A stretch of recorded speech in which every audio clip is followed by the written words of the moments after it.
It is my high honor and distinct privilege to introduce to you the President-elect of the United States of America, Donald Trump. This is a historic night.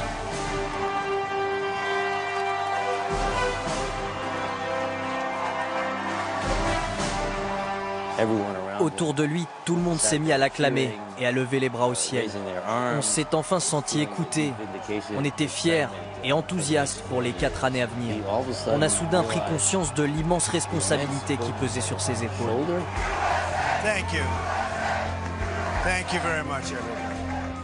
Donald Trump n'avait pas écrit de discours car il ne pensait pas gagner. Ce soir-là, il a parlé avec son cœur. I pledge to every citizen of our land that I will be president for all Americans, and this is so important to me. À la seconde où Donald Trump est élu président, les services secrets ont formé un bouclier de protection autour de lui. Désormais, il leur appartient, et la plupart des choses qu'il faisait avant lui sont dorénavant interdites. Une seule chose à dire, incroyable, énorme. On a choisi Trump parce qu'on en a assez de la corruption et des mensonges. L'Amérique va devenir un pays super pour tous les Américains.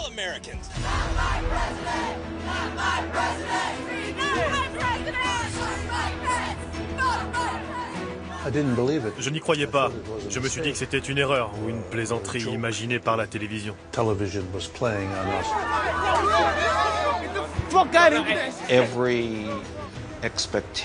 Toutes les attentes, toutes les prévisions, toutes les intuitions ont été d'un seul coup balayées.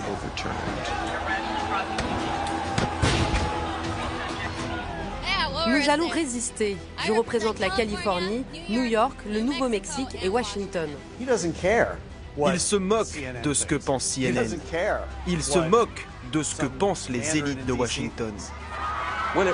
Sa victoire a été un tremblement de terre. Et notre travail, c'était de gérer ce tremblement de terre. Ceux qui jusqu'ici tentaient de dissimuler leur penchant raciste et intolérant se sentent désormais autorisés à dire haut et fort ce qu'ils pensent vraiment.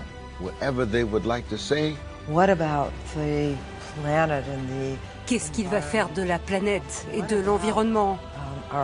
Que vont devenir nos libertés? Que vont devenir mes électeurs dont certains sont immigrés? Plus les jours passent, plus je réalise les conséquences dramatiques d'une présidence Trump. Et la question qui se pose aujourd'hui, c'est qui sommes-nous vraiment, nous les Américains?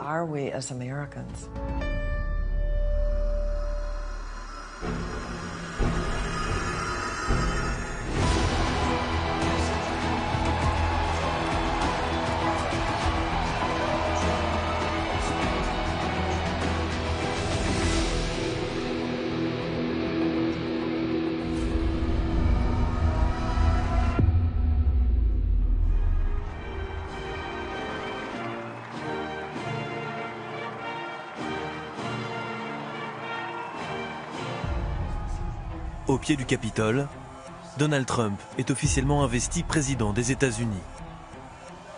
Cérémonie traditionnelle, rituel immuable. Une parenthèse conventionnelle pour Donald Trump qui depuis son élection bouscule tous les usages politiques. I, Donald John Trump, do solemnly swear. I, Donald John Trump, do solemnly swear. That I will faithfully execute. That I will faithfully execute. The office of President of the United States. The office of President of the United States. De sa victoire à l'investiture, une transition de 72 jours qui a bouleversé les États-Unis, terrifié une partie des Américains et inquiété le monde entier. Annonce choc, scandale, rupture avec les codes et les doctrines établies. Que prépare vraiment Donald Trump? Récit de 72 jours qui ont secoué la face du monde.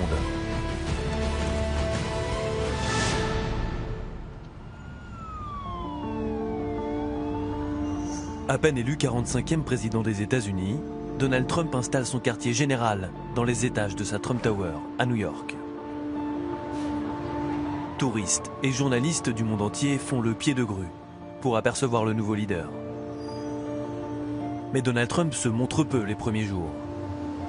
Éternel original et provocateur, il impose son style, sèche les briefings de sécurité, esquive le traditionnel exercice de la conférence de presse. À la surprise générale, il continue de communiquer via le réseau social Twitter, nuit et jour. En 140 signes, il se moque, s'autocongratule, multiplie les annonces, commente tous les sujets, des émissions de télévision aux questions sensibles de politique étrangère. Un bouleversement total pour la presse traditionnelle américaine qui s'inquiète déjà. Ce qui a vraiment changé avec la campagne, puis l'élection de Donald Trump, ce qui interpelle le plus aux États-Unis, mais aussi dans le monde et en Europe, c'est l'effondrement total du politiquement correct. Pour Donald Trump, Twitter est un moyen de communiquer avec les journalistes tout en contournant les journalistes. En s'exprimant via Twitter, il s'attend à faire réagir les médias d'une certaine manière, et même s'ils réagissent de façon négative, il s'arrange toujours pour que ce soit à son avantage. Personne ne nous a jamais vraiment aimés, mais Donald Trump ne fait qu'accentuer cette méfiance envers les journalistes. Il y a un sentiment très répandu selon lequel nous sommes l'ennemi et que nous sommes là pour le faire tomber, que nous sommes hostiles et menteurs. Il y a beaucoup d'inquiétudes sur le fait que Trump pourrait entraver la liberté de la presse. Il dit souvent que les médias sont irresponsables. Il parle comme Vladimir Poutine, et tout le monde sait ce que Poutine fait subir à la presse en Russie. Sa cible favorite, le prestigieux New York Times. Malgré son élection, Donald Trump continue de s'en prendre violemment au journal. Sur son compte Twitter, il se moque du quotidien, l'accuse de perdre des milliers d'abonnés à cause de son traitement pauvre et erroné de l'information sur le phénomène Trump. Le psychodrame avec le New York Times atteint son apogée le jour où le nouveau président annule l'interview exclusive qu'il avait promise au journal, avant de revenir quelques heures plus tard sur sa décision. Trump est accueilli dans les locaux du New York Times, sous les huées des journalistes.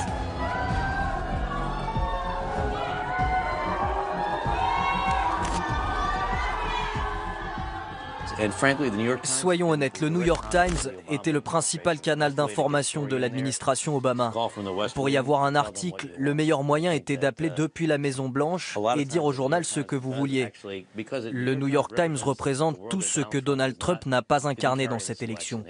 Les catégories très éduquées, les catégories très influentes et très connectées. Tout ce que publie le New York Times, sa vision du monde, sont à l'opposé de ce qu'incarne Donald Trump et de ce que pensent ses électeurs.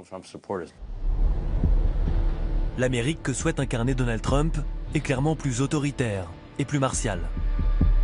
Dans l'histoire récente des États-Unis, jamais les militaires n'ont occupé autant de postes dans un gouvernement.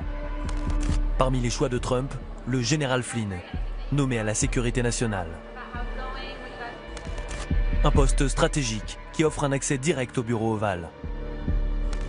Flynn, qui n'a pas hésité à qualifier l'islam de cancer, est réputé impulsif, obstiné et agressif.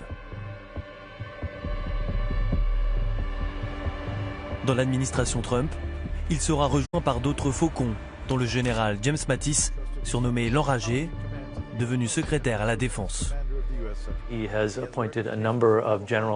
Donald Trump s'est entouré de nombreux généraux. Ça crée un malaise dans certains milieux, car ces généraux sont bien sûr des militaires. Et aux États-Unis, nous avons un gouvernement civil, dirigé par des civils. Avec tous ces militaires, il y a cette crainte que la loyauté de ces hauts gradés aille à l'armée et pas nécessairement à la population.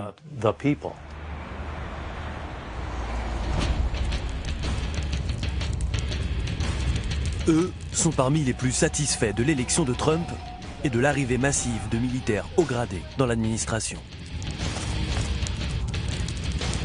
se font appeler les Militia Security Force. Cette milice armée a établi son camp de base au beau milieu d'une forêt de Caroline du Sud.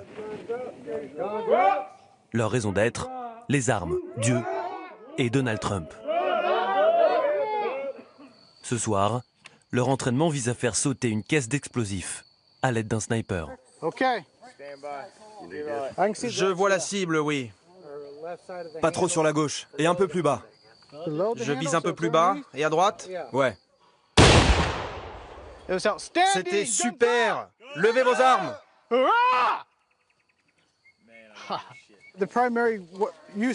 Nous utilisons nos armes pour défendre nos droits et nos libertés.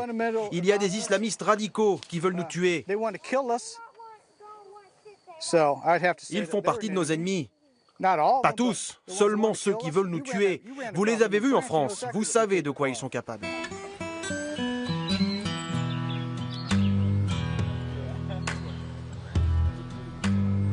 La milice regroupe plus de 300 hommes et femmes, armés jusqu'aux dents.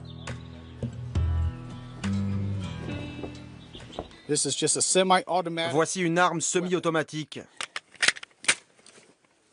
On tire le manche comme ça pour charger.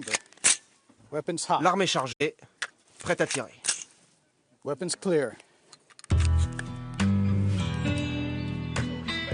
Tous se définissent comme des patriotes, prêts à tout pour défendre leur pays et leurs droits. Certains d'entre eux envisageaient même de marcher sur Washington, arme à la main, si Hillary Clinton avait remporté l'élection. Donald Trump nous a promis qu'il ne toucherait pas à notre droit à porter des armes. Les restrictions qui existent dans certains États seront toutes levées. On pourra porter nos armes dans tout le pays, et pas juste dans certains États.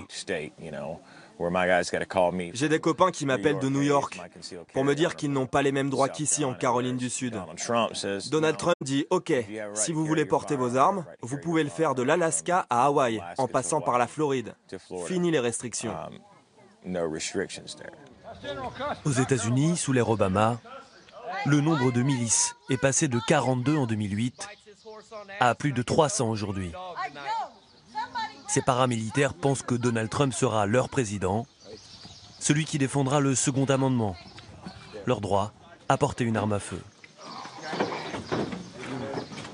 La NRA, le lobby des armes aux États-Unis, a d'ailleurs financé la campagne de Trump à hauteur de 30 millions de dollars. Alors ces miliciens espèrent des actions très concrètes de la part du nouveau président, histoire de continuer à s'exercer sans limite.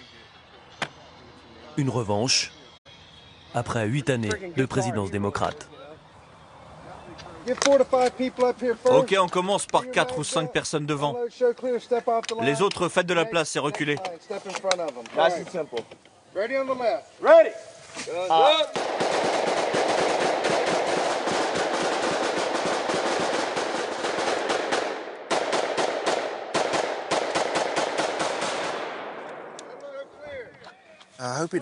J'espère qu'il ne nous décevra pas dès les premiers jours de son mandat.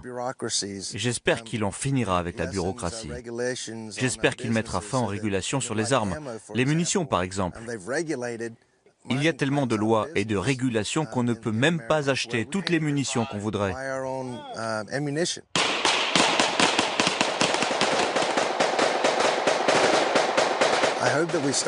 J'espère aussi qu'on arrêtera d'envoyer de l'argent aux pays qui nous détestent. J'espère qu'on passera plus de temps à s'occuper de nous pour remettre le pays sur les rails, au lieu de faire la police dans le monde. C'est une question de vie ou de mort. Nous sommes dans une situation critique après 8 années d'Obama. On peut difficilement tomber plus bas. J'espère donc qu'on pourra défaire ce qu'Obama a fait, relancer le pays et redevenir les États-Unis d'Amérique.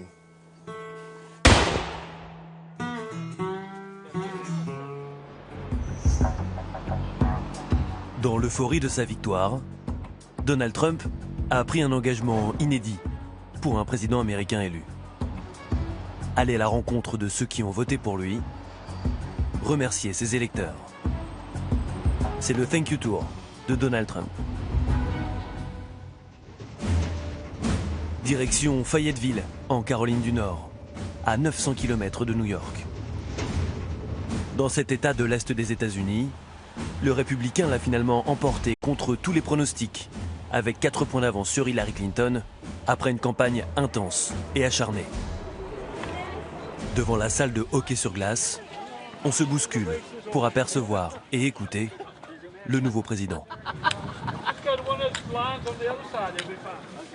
Je n'avais jamais vu de président avant. Je suis vraiment excité. Et je vais même l'applaudir avec ça. C'est les meilleurs. Emploi, sécurité, armée. Mon Dieu, on va enfin se débarrasser de Daesh. Tout ça, il l'a promis. On a vraiment hâte, on a besoin de changement. Comme s'il était encore en campagne, Donald Trump fait son entrée sur la chanson American Patriot, histoire de montrer qu'il compte bien respecter son mot d'ordre de toujours, l'Amérique d'abord. Thank you. Thank you very much, everybody. My plan begins with bold structural reform to create millions of good-paying jobs and even great-paying jobs. We will defeat the enemy on jobs, and we will defend American jobs. We're going to defend American jobs. And we have to look at it almost as a war. Thank you. Thank you very much, everybody. Une guerre que Donald Trump a déclarée aux géants de l'industrie américaine. Constructeurs automobiles, nouvelles technologies, laboratoires pharmaceutiques. Sur Twitter, il renverse une nouvelle fois les usages politiques et menace les entreprises de représailles financières si elles ne construisent pas leurs usines aux États-Unis.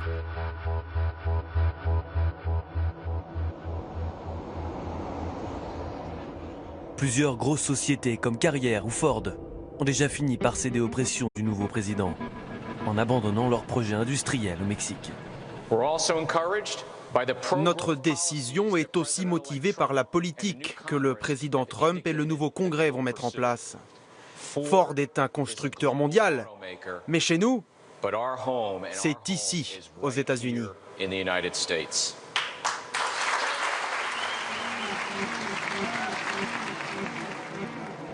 En échange de leur bonne volonté, Trump leur a promis une baisse d'impôts massive sur les sociétés. Maintenant, toutes les entreprises des États-Unis vont pouvoir jouer à un nouveau jeu. Annoncez votre intention de délocaliser au Mexique, ou en Chine, ou en Bulgarie, peu importe. Le président Trump surgira pour vous dire « Vous ne pouvez pas faire ça ». Vous répondez « D'accord, mais donnez-nous de l'argent ». Et Trump vous le donnera. Cela revient à inciter les entreprises à extorquer de l'argent à l'État américain, alors qu'elles seraient peut-être restées aux États-Unis de toute façon. Qu'est-ce qu'il vaut mieux? Continuer à distribuer de l'argent à des gens parce qu'ils sont pauvres, baisser les impôts des sociétés pour qu'elles continuent à produire plus et ainsi rendre les gens plus riches. Parmi les American Jobs que le nouveau président veut absolument sauver, il y a aussi ceux du charbon. Ces dernières années, l'avènement du gaz de schiste, les normes environnementales, la baisse de la demande mondiale ont fait chuter l'économie de la roche noire. Le charbon, une ressource que l'on croyait appartenir au passé, mais que Trump veut à tout prix réhabiliter. On energy, we will pursue energy independence and cancel the job-killing restrictions on the production of shale energy, oil, natural gas, and clean coal, and we're going to put the miners of Ohio back to work.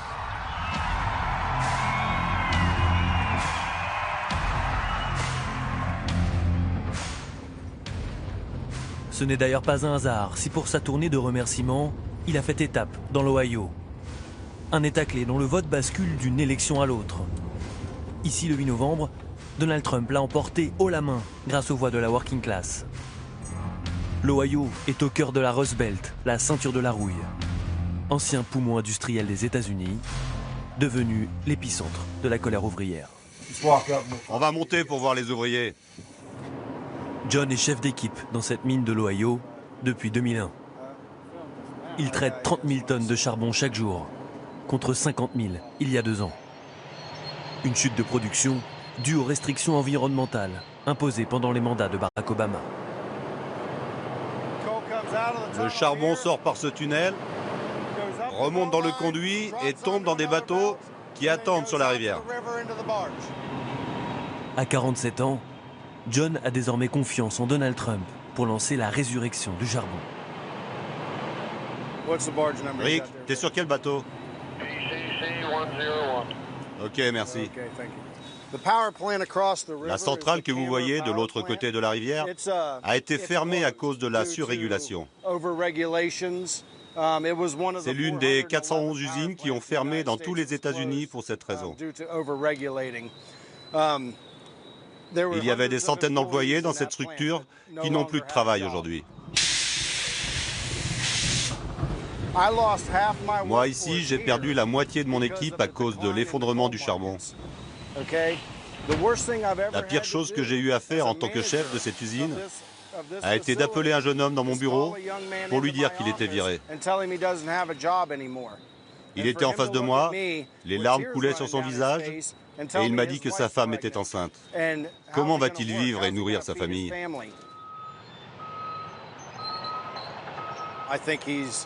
Je crois que Donald Trump est sur la bonne voie. Il a un bon programme économique pour le pays, de bons projets pour le charbon. On a vraiment besoin qu'il annule les restrictions sur le charbon. Elles deviennent invivables.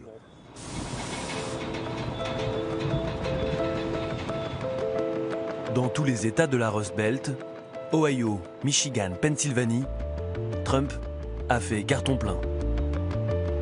Beaucoup ici espèrent que le charbon retrouve sa place d'énergie motrice de l'économie américaine, comme un retour à la révolution industrielle.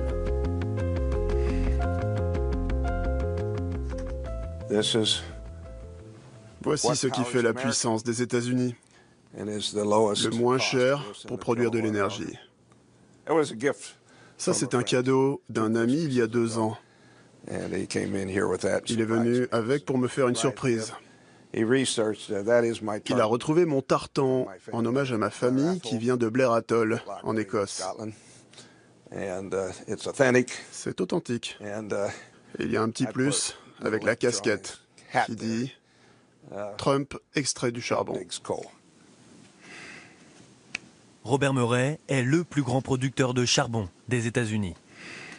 Il a rencontré plusieurs fois Donald Trump pour le convaincre de l'absolue rentabilité de son or noir, le seul critère qui compte, à ses yeux.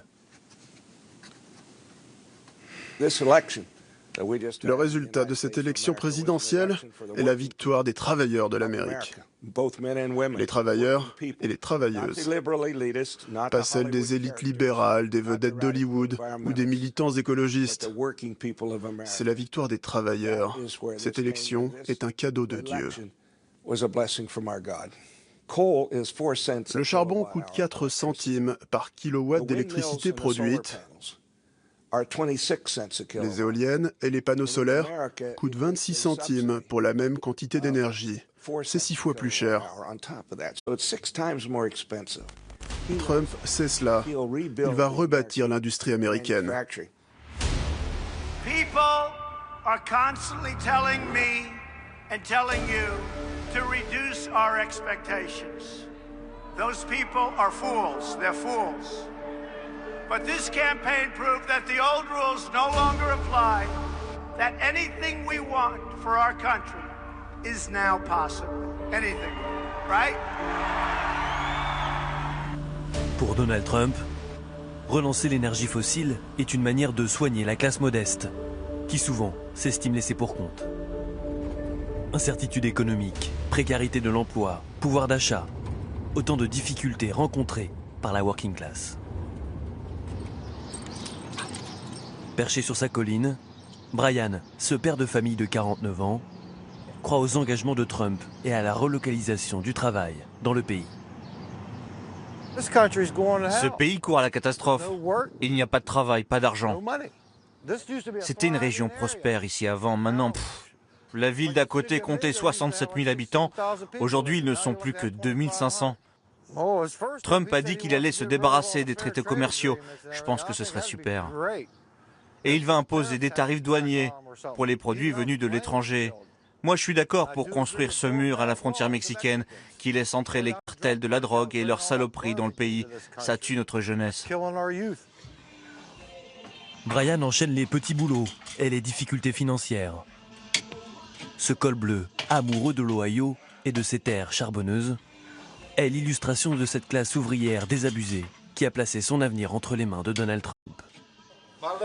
Moi, je paye facture sur facture. Je peux rien économiser parce que je n'ai pas d'argent. Je paye $750 par mois, rien qu'en frais de santé.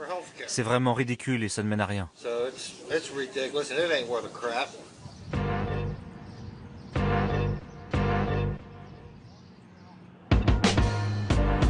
Depuis le 26e étage de sa Trump Tower, et quand il n'est pas en tournée de remerciements, le président élu passe les premières semaines de sa nouvelle vie à faire des rencontres. Une vingtaine par jour en moyenne.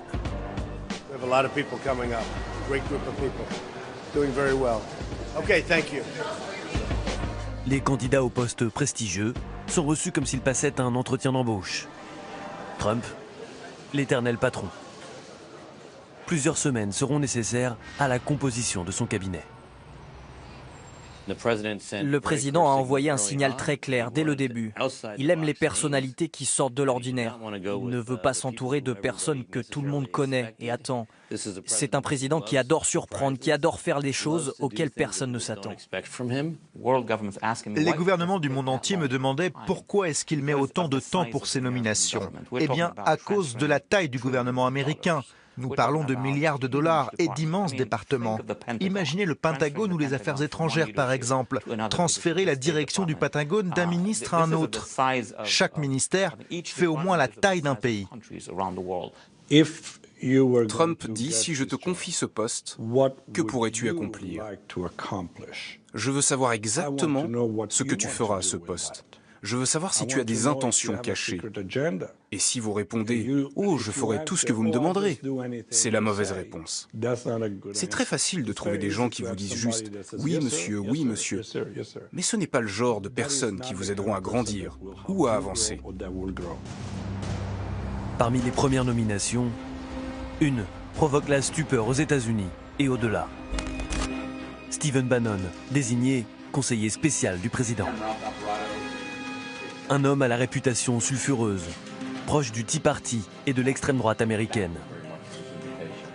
Il était jusque-là le directeur de Breitbart News, un journal nationaliste et suprémaciste, souvent accusé de racisme, d'antisémitisme et d'islamophobie.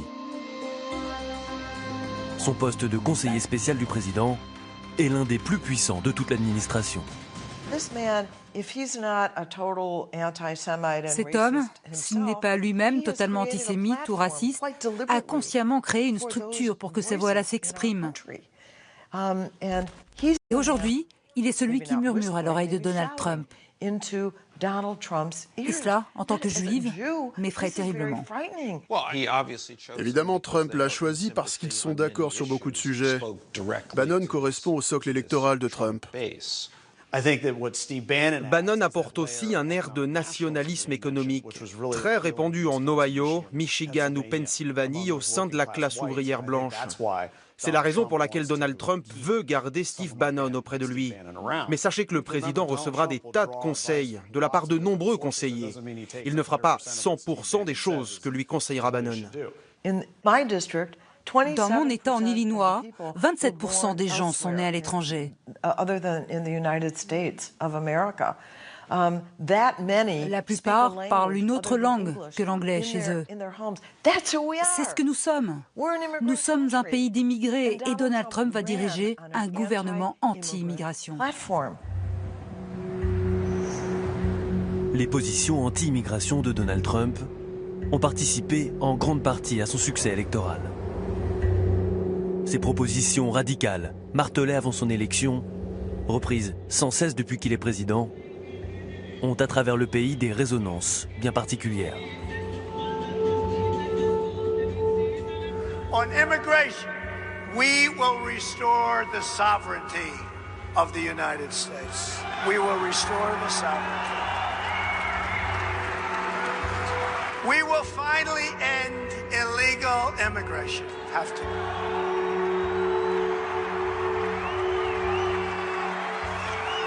We will construct a great wall at the border.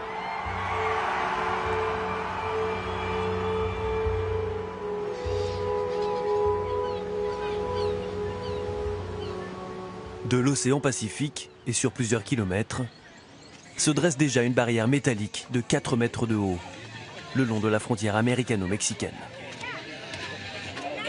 C'est ici, près de San Diego en Californie, que les familles séparées par les aléas de l'immigration se retrouvent pour quelques instants de partage, à travers un grillage. Scène de vie amère, sous surveillance policière. Les agents frontaliers patrouillent 24 heures sur 24, jusque dans les eaux territoriales.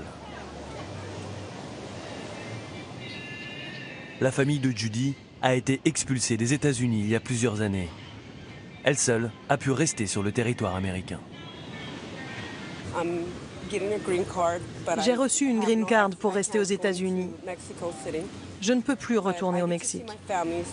Donc je viens ici pour voir ma famille, qui vit juste de l'autre côté de la frontière. C'est le seul moyen que j'ai pour voir ma sœur et lui parler. J'ai peur, car on ne sait pas vraiment ce que va faire Trump. On redoute qu'il suspende toutes les demandes de régularisation aux États-Unis.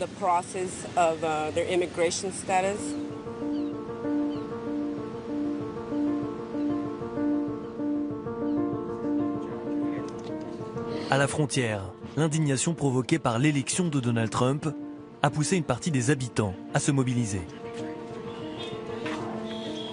Venez tous, je vais vous faire un briefing. Prenez vos affaires, on se prépare à partir. Ce matin-là, les volontaires sont venus en nombre.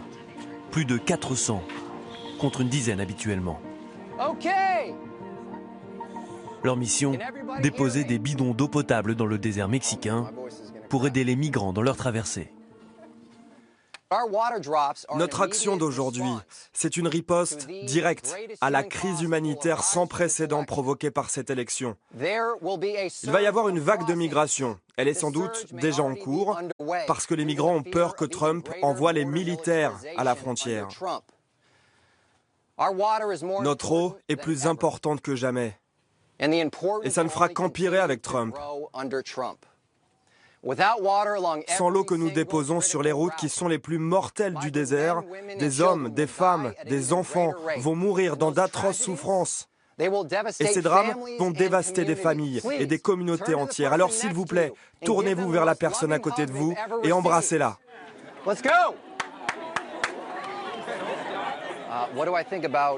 Ce que je pense des gens que Donald Trump a nommés autour de lui, ils sont flippants. Moi, je ne risque pas ma vie en traversant.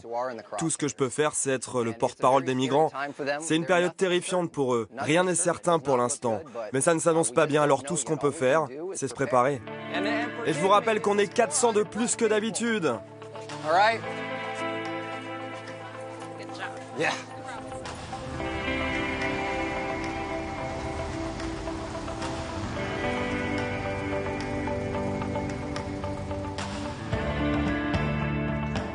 Parmi ces volontaires, beaucoup sont venus aujourd'hui pour une raison très personnelle.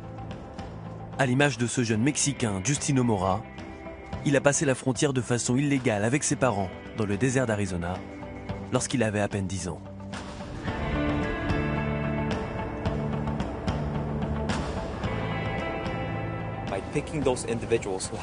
Avec toutes ces personnes au gouvernement qui sont contre l'immigration, contre les minorités, les 4 prochaines années s'annoncent très sombres. On doit se mobiliser et s'organiser pour affronter cette administration qui va s'en prendre à nous de toutes ses forces.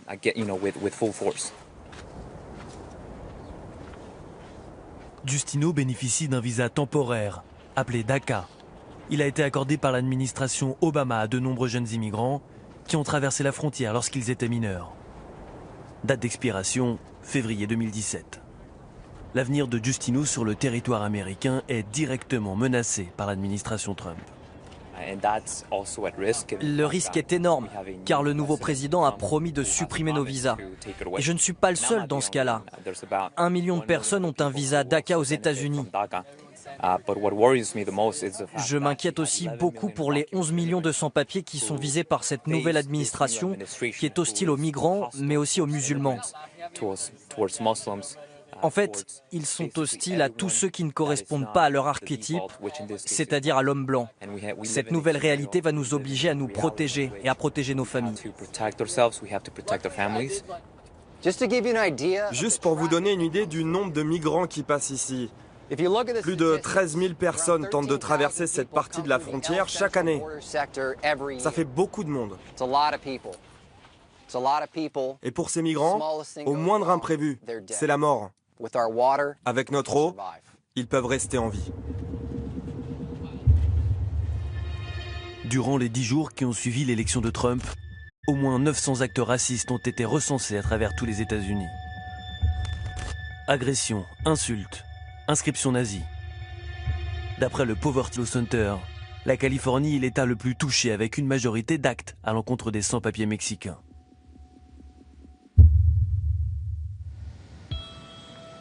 En Virginie, ce sont surtout les musulmans qui souffrent de l'élection de Trump et de ses propos ambigus, répétés encore et toujours durant son 5Q Tour. We will do everything in our power to keep the scourge of terrorism out of our country. People are pouring in from regions of the Middle East. We have no idea who they are, where they come from, what they're thinking. And we're going to stop that dead cold flat. Aux États-Unis, les musulmans sont souvent assimilés à des terroristes. Il existe une hostilité à leur encontre, car certains font croire à la population que le terrorisme et l'islam c'est pareil. Cela a créé un clivage, alors que les musulmans ne sont pas très nombreux dans le pays, environ 3 millions, et sont concentrés dans certaines régions. La haine contre les musulmans est montée de toutes pièces. Dans le club de golf de Trump en Floride, nous avons un certain nombre d'Arabes venant de pays arabes, des Saoudiens, même ici dans la Trump Tower. Il y a des gens qui viennent de Dubaï, où Trump fait beaucoup d'affaires. Il fait des affaires avec eux, il adore ces gens. Il joue au golf avec eux. L'un de ses meilleurs amis est même marié avec une superbe égyptienne. Et oui, elle est musulmane, à 100% musulmane. Donc on en a dans la tour, on en a au club de golf. Jamais personne, jamais ne parle de religion. Cette mosquée est la plus grande de la ville de Falls Church, en Virginie.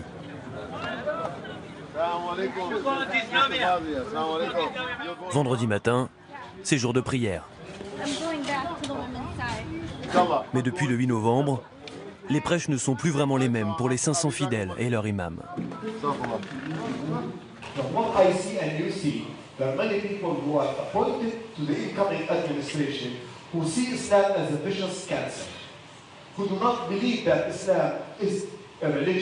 They think that Islam is an ideology hiding behind the religion for hundreds of years and will be here, inshallah, for hundreds of years.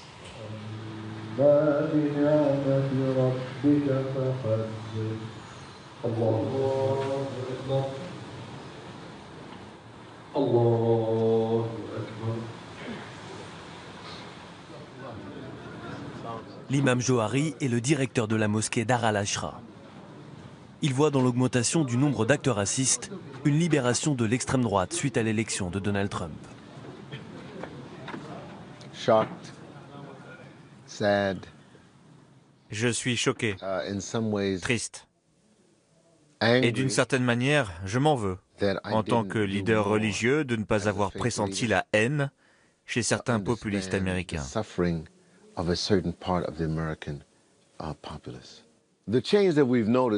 Depuis l'élection, nous notons un changement de la part de ceux qui dissimulaient leur penchant raciste et intolérant. Désormais, ils s'autorisent à dire tout haut tout ce qu'ils pensent. Et ils s'en prennent aux femmes et aux enfants. La dernière fois, un élève a dit à une petite fille de cette mosquée, « Tu fais partie de Daesh. Retourne d'où tu viens. »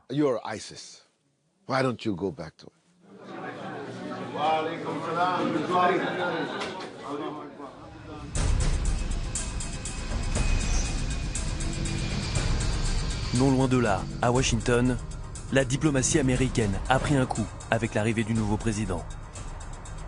L'inquiétude concerne les relations internationales façon Trump, avec un premier coup de tonnerre le 2 décembre, 3 semaines après l'élection. Et tout commence par un simple appel téléphonique. La présidente de Taïwan a appelé Donald Trump pour le féliciter après sa victoire. Trump a répondu à l'appel, ce qui est considéré comme une violation du protocole. Car depuis des décennies, les États-Unis respectent la politique de la Chine unique qui interdit au président de discuter en direct avec le chef d'État taïwanais. Évidemment, cet épisode a provoqué beaucoup d'énervement et de méfiance de la part des Chinois qui s'interrogent sur l'avenir des relations militaires et économiques avec les États-Unis, relations qui ont toujours été plus ou moins instables. La problématique taïwanaise a toujours été très sensible pour les Chinois et nos diplomates devront travailler dur pour s'assurer que ça ne se transforme pas en incident diplomatique. Mais peut-être que cela permet à Trump d'engager un bras de fer avec la Chine qui pourrait s'avérer positif.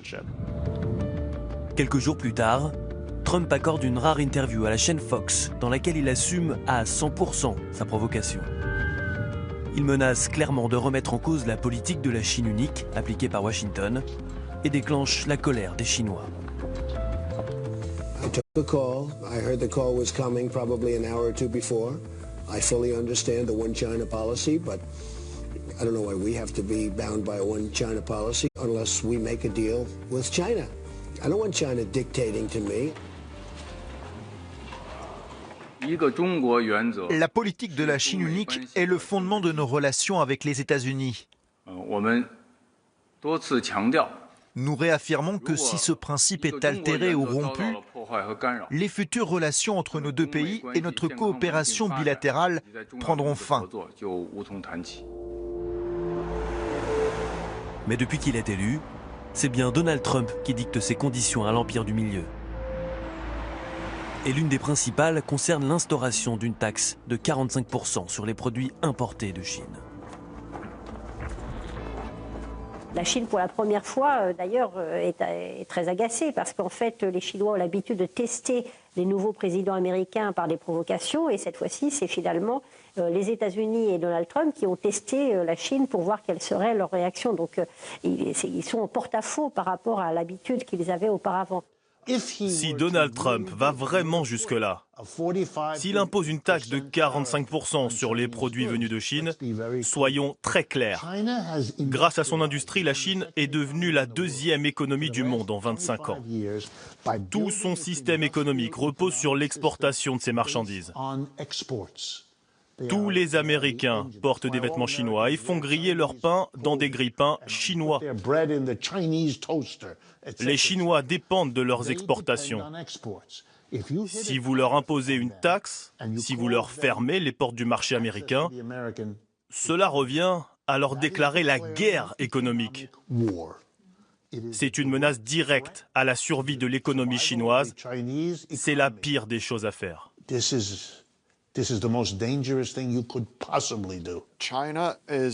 La Chine fabrique une grande partie des produits vendus dans le monde.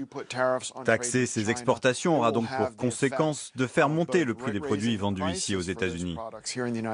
Pour un iPhone, par exemple, la hausse pourrait atteindre plus de 100 €. En pleine transition, Donald Trump doit en plus gérer une autre crise diplomatique, cette fois avec la Russie. Les services secrets de Moscou sont soupçonnés d'être intervenus dans la campagne présidentielle américaine, en dévoilant des mails confidentiels d'Hillary Clinton. Plus d'un mois après l'élection de Trump, un premier rapport de la CIA interroge l'Amérique. En déstabilisant la candidate démocrate, la Russie a-t-elle aidé Donald Trump à remporter l'élection? Acte 1 d'un dossier qui va perturber la transition jusqu'à la fin. D'après les rapports de nos services de renseignement, la Russie est bien responsable du piratage informatique du Parti démocrate. Mon espoir aujourd'hui et que le nouveau président se penche sur ce problème et protège notre pays contre ce genre d'intrusion étrangère dans notre système électoral. C'est le souhait de tous les Américains.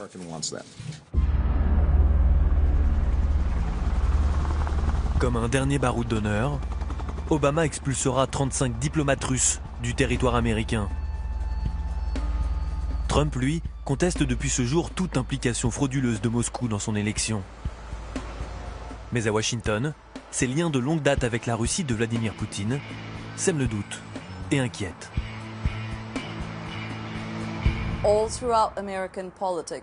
Après la Seconde Guerre mondiale et pendant des décennies, la plus grande menace pour les États-Unis a été la menace soviétique. La plus grande crainte était que la Russie s'impose à nouveau sur la scène internationale comme première puissance mondiale. Et aujourd'hui, on voit Trump tendre la main à Poutine et entamer une nouvelle relation. L'intérêt de Trump pour Poutine est absolument évident. C'est évident parce qu'il a toujours dit que c'est un homme fort, c'est un homme cohérent qui défend les intérêts de son pays, etc.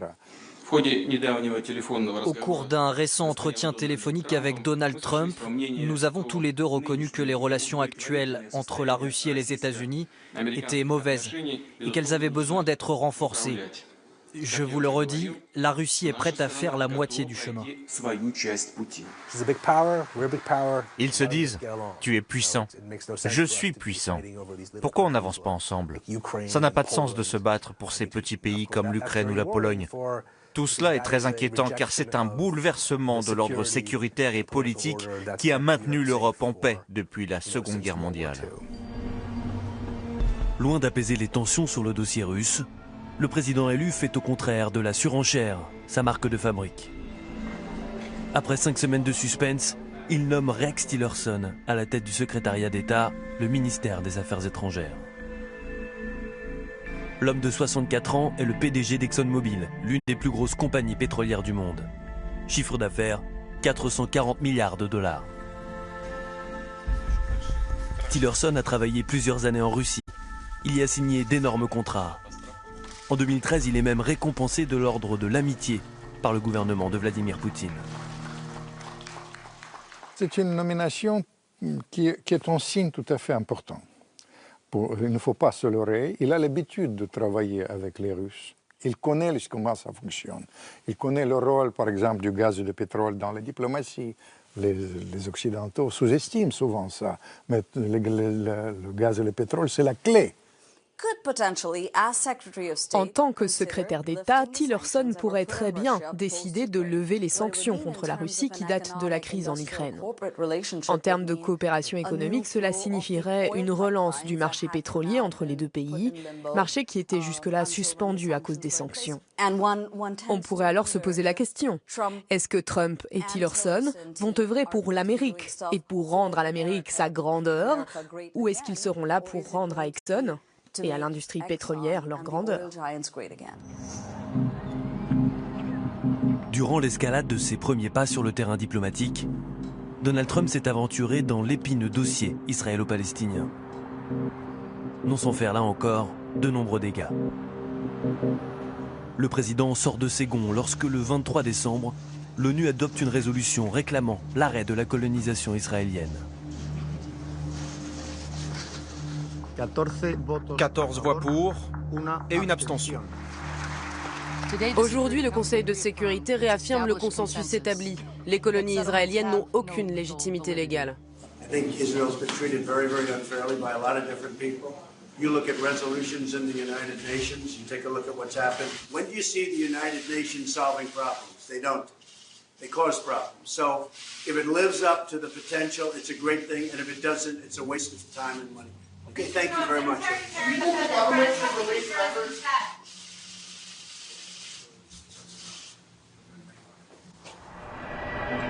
Presque au même moment, Donald Trump nomme à l'ambassade américaine d'Israël David Friedman, un proche de la droite radicale.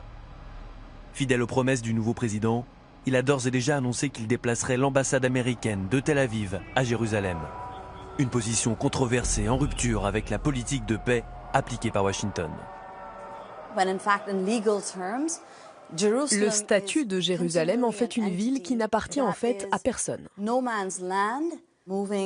Si Donald Trump déplace l'ambassade américaine de Tel Aviv à Jérusalem, cela pourrait affecter les relations israélo-palestiniennes et engendrer, je crois, beaucoup de chaos et de violence. C'est un jeu très dangereux, très risqué de la part de Donald Trump, mais certains disent que c'est justement ce qu'apportent les grands hommes d'affaires comme lui. Il apporte de la nouveauté, du changement, cela peut être excitant, mais au final, cela pourrait coûter des vies. En plus de bouleverser 70 années de politique étrangère, Donald Trump s'apprête aussi à revenir sur d'importantes avancées sociétales aux États-Unis. Il a en effet promis de nommer un juge à la Cour suprême qui pourrait supprimer le droit à l'avortement. La Cour suprême étant la juridiction la plus puissante du pays, l'enjeu politique est immense. Aux États-Unis, le système fédéral est composé de 3 branches, égales et indépendantes. La Cour suprême est le sommet du pouvoir judiciaire. Le président commande la branche exécutive. Et enfin, il y a le Congrès qui fait les lois. D'après la Constitution, Donald Trump a le pouvoir de nommer les juges de la Cour suprême. Si je devais choisir la chose qui m'inquiète le plus avec Trump, je choisirais la Cour suprême.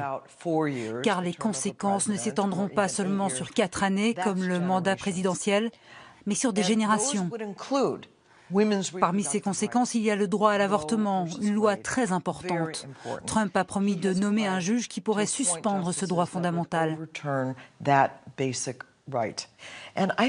Je crois que tout le monde doit prendre conscience qu'avec cette nomination, les droits de l'homme et notre démocratie risquent sérieusement de reculer.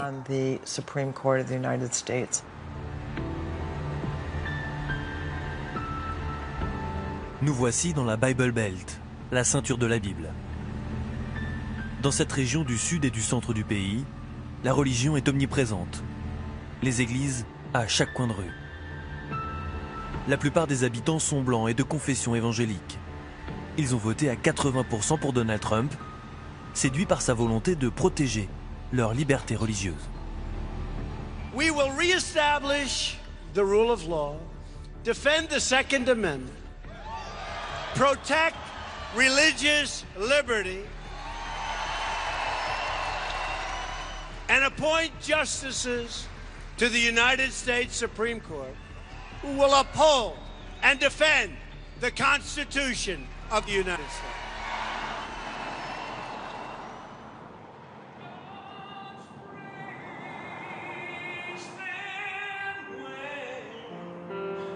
Dans cette église évangélique de Columbia, ça n'en a peut-être pas l'air, mais l'ambiance est à la fête.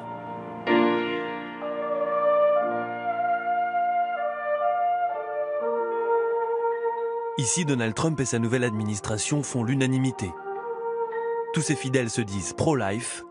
Ils espèrent que le droit à l'avortement aux États-Unis sera supprimé dès les 100 premiers jours de mandat de Donald Trump.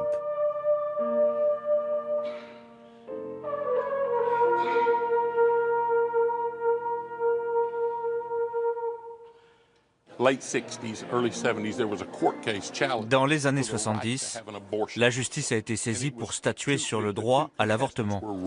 Les 2 adversaires étaient une femme enceinte, Roe, et un juge, Wade. En première instance, le tribunal a autorisé la femme à avorter. Et puis en appel, la Cour a dit non, vous ne pouvez pas avorter. L'affaire a été portée jusqu'à la Cour suprême qui a statué définitivement et dit oui, la femme a le droit d'avorter. Aujourd'hui, ce que nous devons faire, c'est saisir à nouveau la Cour suprême pour qu'elle change d'avis et dise non, l'avortement n'est pas légal.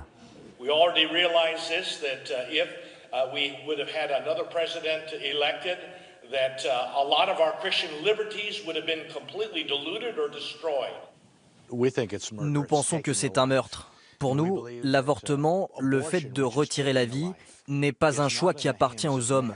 C'est une décision qui est entre les mains de Dieu. Dieu donne la vie, Dieu prend la vie.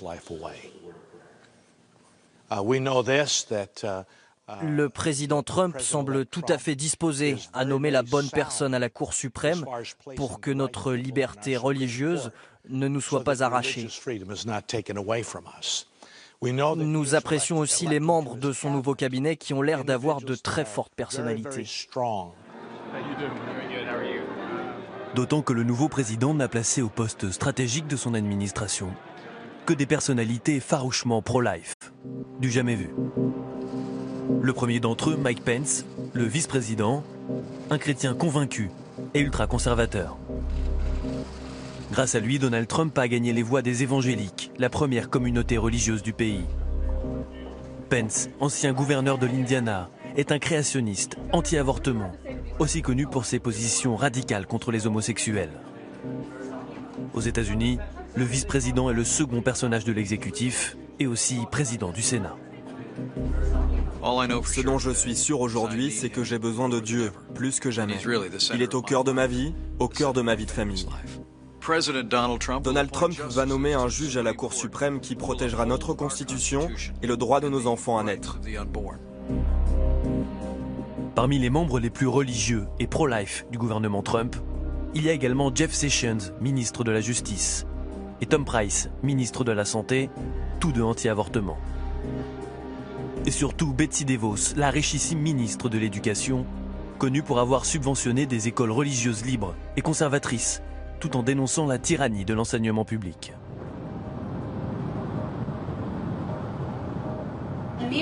Qu'est-ce qu'un miracle, les enfants? Quelque chose que seul Dieu peut faire. Tout à fait. Bienvenue à l'Académie chrétienne de Caroline du Sud, l'école de Jésus. Ici, la moitié du programme est consacrée à l'enseignement de la Bible. Et tant pis si les plus jeunes élèves apprennent tout juste à parler.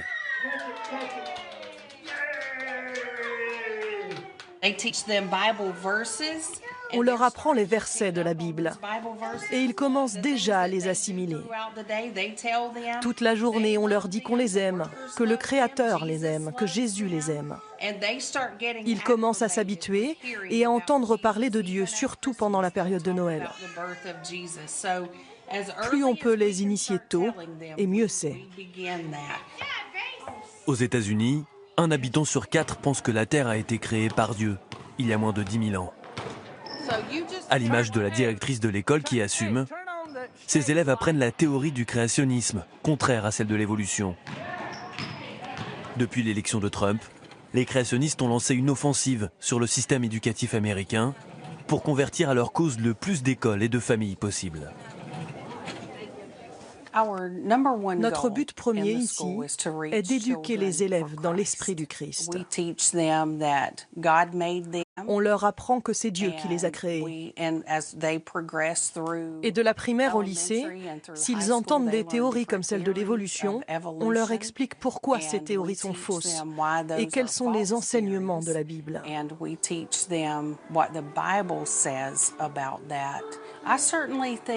Je crois certainement et j'espère que la nouvelle administration Trump apportera certaines valeurs aux Américains dont ils n'ont pas entendu parler ces 8 dernières années.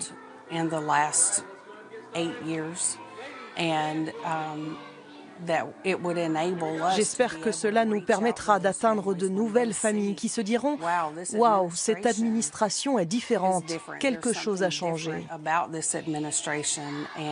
Et peut-être que ces familles se tourneront vers l'école chrétienne.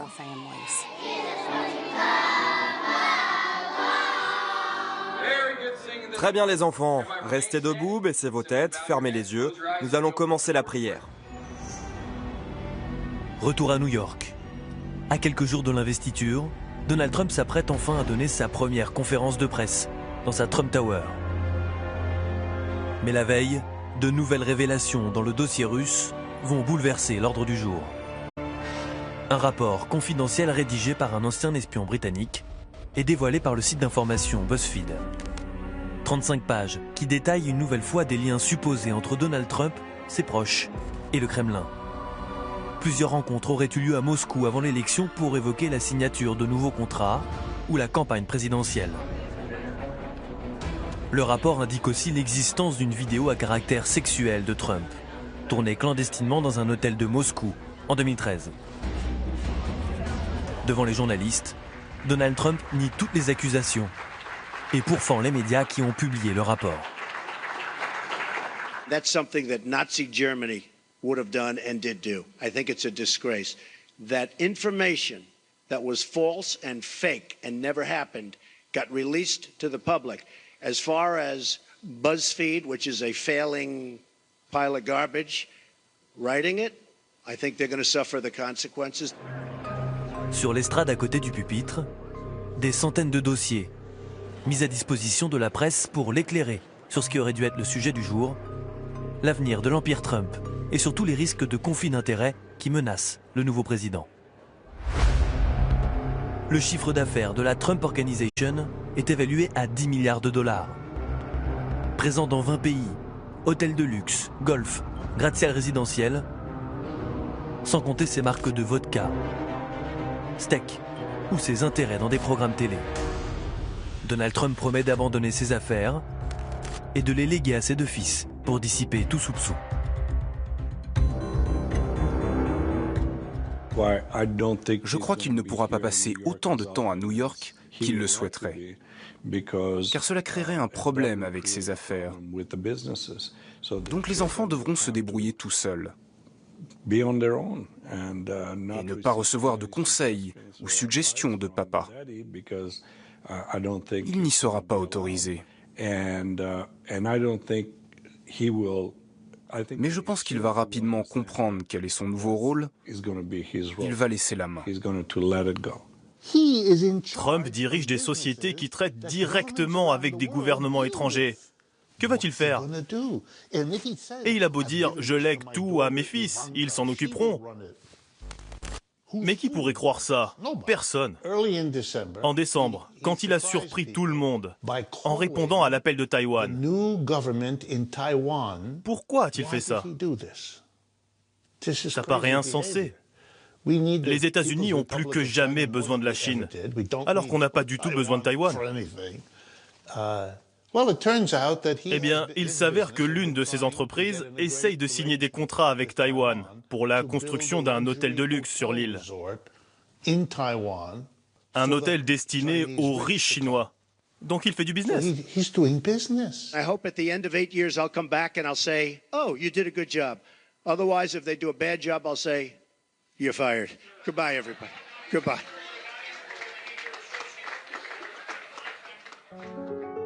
Il aura beau quitter son entreprise, Trump restera toujours un businessman, à l'image d'ailleurs de son gouvernement.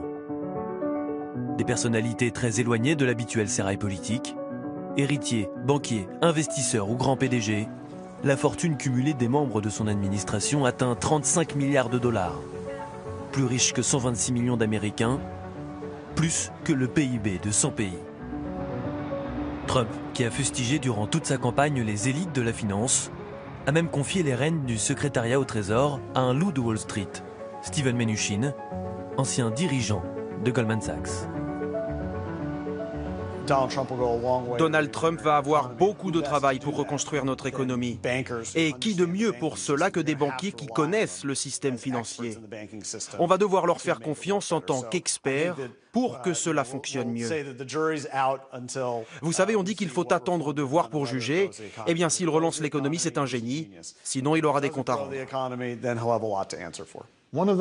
Durant la campagne, Trump a critiqué très violemment Hillary Clinton pour avoir donné des conférences chez Goldman Sachs et avoir été payé pour cela. Donner une conférence pour Goldman Sachs vous engage nettement moins que de travailler pour eux. Mnuchin a travaillé 17 ans pour Goldman Sachs.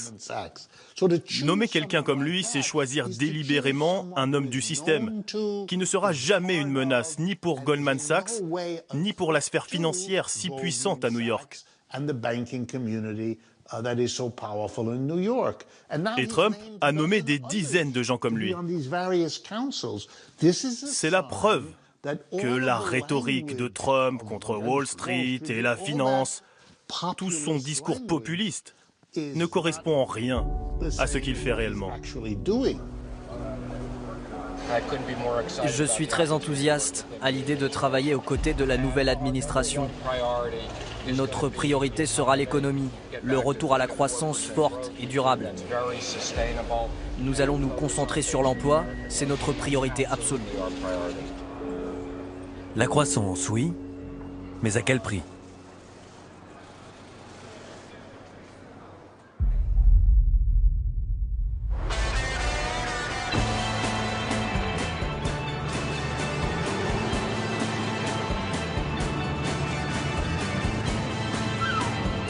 Sur la côte ouest des États-Unis, les plus fervents adversaires de Donald Trump redoutent que ce soit au détriment de la planète. Seuls 9% des habitants de San Francisco ont voté pour le républicain. Ici, Trump, le climato-sceptique, inquiète au plus haut point.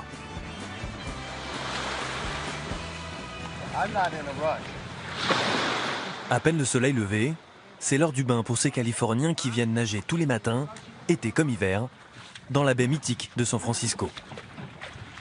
Tous ou presque travaillent dans le secteur de l'environnement et ils constatent déjà au quotidien les dégâts du changement climatique.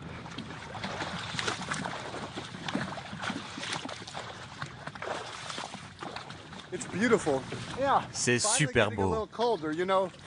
L'eau est de plus en plus chaude depuis quelques années.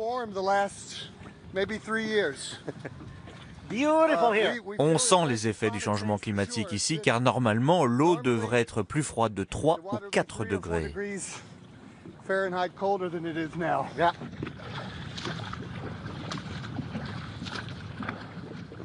Tout le littoral sera sous l'eau d'ici 15 ans.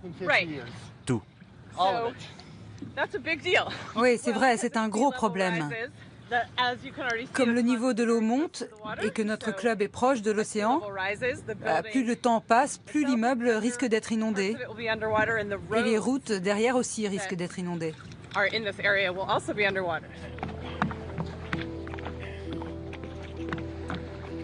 Autant dire que pour ces écologistes convaincus, le scepticisme de Donald Trump sur le climat est une catastrophe pour la planète. En campagne, Trump n'a pas hésité à dire que le changement climatique était un canular entretenu par la Chine. Devenu président, il souffle le chaud et le froid, entretient le mystère sur l'accord de Paris, tout en s'attaquant aux énergies vertes.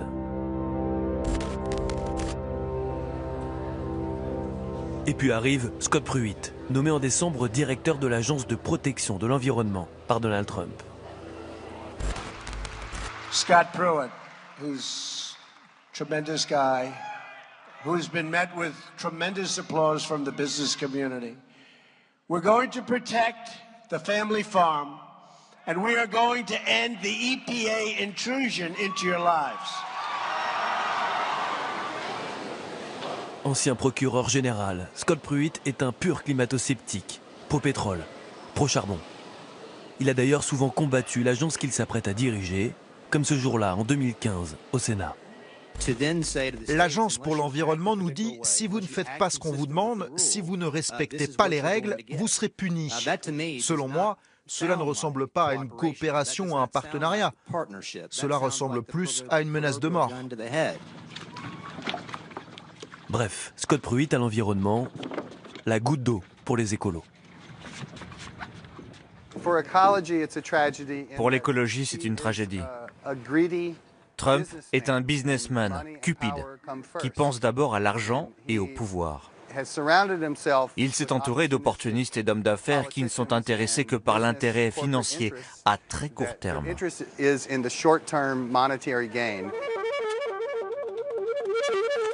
Ce n'est pas juste un problème pour l'Amérique. Donald Trump n'est pas juste un problème pour l'Amérique. C'est un problème pour le monde, car le changement climatique concerne le monde entier, pas seulement les Américains ou les Français, tout le monde.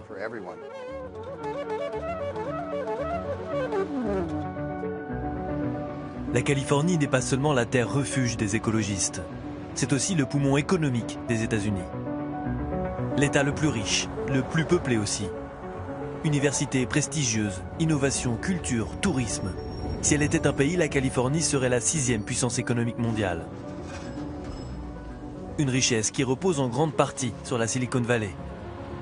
À lui seul, ce pôle d'excellence représente 13% du PIB américain et réunit le fleuron de l'industrie. Google, Facebook, Apple, ainsi que les meilleurs talents du monde. Mais l'arrivée de Donald Trump pourrait bien tout changer. Voilà le bureau où on s'est installé dans un vieux garage. Vraiment start-up typique de la Silicon Valley.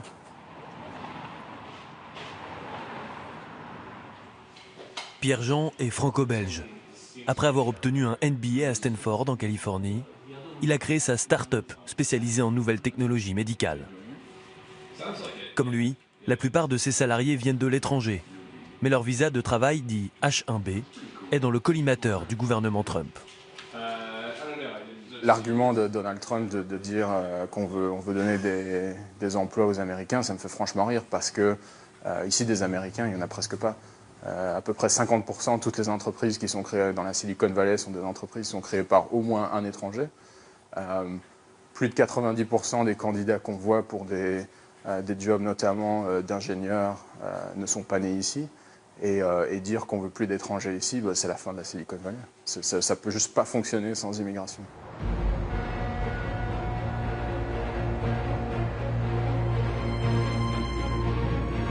Deux mois après sa victoire, reste une question que le président élu n'a pas encore abordée, l'Europe. À quelques jours de son sacre, enfin, Donald Trump accorde un entretien à deux journaux européens conservateurs, Bild et le Times. Et là encore, il ne fait pas dans la demi-mesure. Trump encense le Brexit, fustige Angela Merkel et prédit même l'éclatement de l'Union européenne. I thought the UK was so smart in getting out. Trump said that Brexit is going to happen. Yes. Right? And it happened. I think she made one very catastrophic mistake. And that was taking all of these illegals, taking all of the people from wherever they come from. And nobody really knows where they come from. And I said a long time ago that NATO had problems. Number one, it was obsolete. En Europe, la pilule a du mal à passer. Et les messages d'unité de ses dirigeants cachent mal la crainte d'une rupture avec les États-Unis, leur allié historique.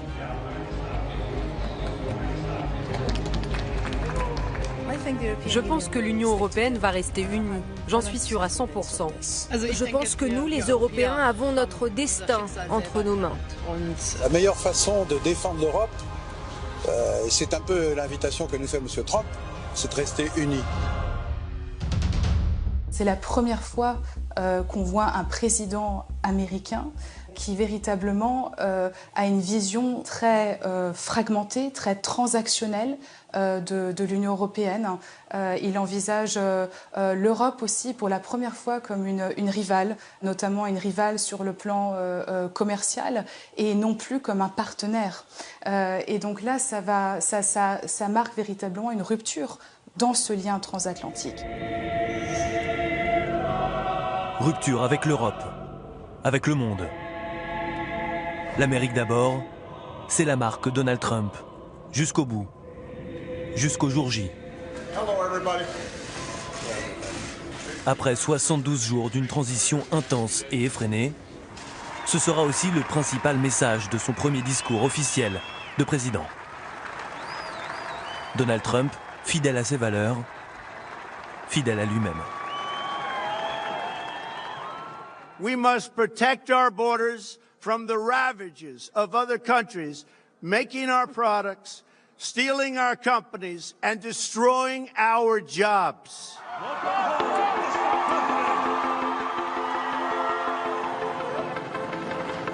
En marge de l'investiture, après 72 jours de sidération et de crainte, l'Amérique anti-Trump laisse éclater sa colère.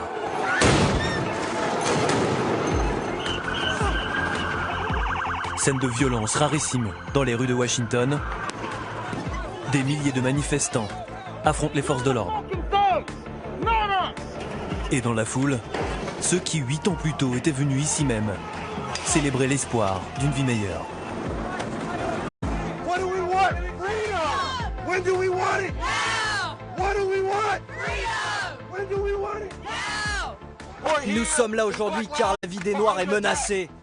La jeunesse afro-américaine réclame des mesures pour l'éducation et des sanctions plus lourdes contre les meurtres par arme à feu. J'ai entendu des gens dire qu'ils voulaient que Trump rétablisse l'esclavage parce qu'ils ont besoin d'une bonne Il y a vraiment des gens qui me voient comme ça? Comme une personne qui ne mérite pas qu'on respecte ses droits? Les minorités, les femmes aussi. Par centaines de milliers, elles ont marché sur Washington, New York, Boston, Denver. Coiffées d'un bonnet rose en forme de chat, le Pussy Hat, leur signe de ralliement.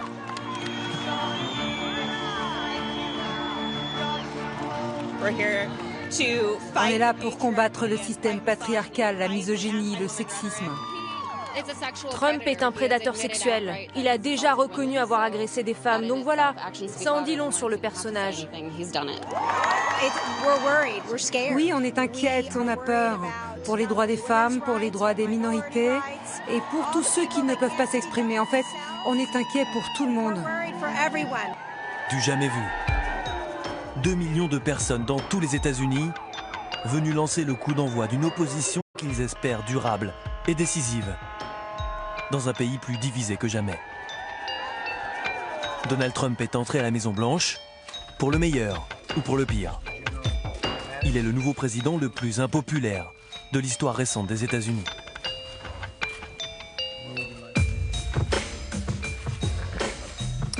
Après ce documentaire inquiétant sur la dernière ligne droite qui a conduit au pouvoir le sulfureux 45e président des États-Unis, ce soir avec mes invités, on va tenter d'imaginer ce qui pourrait nous attendre demain. Pour en débattre, Anne Toulouse, bonsoir. Bonsoir. Vous êtes journaliste, vous êtes l'auteur de ce livre « Dans la tête de Donald Trump ». C'est paru chez Stock. À vos côtés, Thomas Negaroff. Bonsoir, historien, spécialiste des États-Unis. Un économiste, Nicolas Bouzou. Bonsoir. Bonsoir. Et un géopolitologue, Frédéric Ancel. Bonsoir. Merci à tous les quatre d'être ici. Alors l'élection de Donald Trump a clairement démontré que le monde du XXe siècle était définitivement dépassé. Mais à quoi va ressembler le monde de demain? Quelles conceptions de l'ordre mondial vont s'imposer? Est-ce qu'on doit imaginer le pire? En tout cas, en faisant du politiquement incorrect sa marque de fabrique.